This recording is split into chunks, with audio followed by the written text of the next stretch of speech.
ضايع بقرار بن سيارة.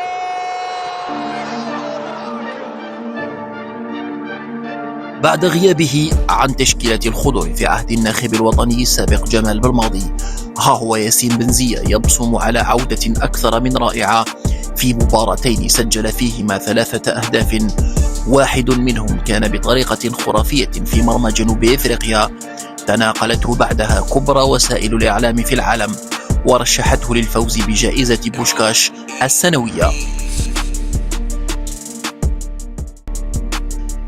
بداية مسيرته الاحترافية كانت سنة 2011 مع نادي أولمبيك ليون الفرنسي، لينتقل بعدها إلى نادي ليل، ثم فينربخشة، أولمبياكوس، ديجون، هاتاي سبور، ليحط مؤخرا الرحال في كارباخ أقدام الأذربيجاني. سنة 2020 تعرض اللاعب لحادث أليم جعله يفقد أحد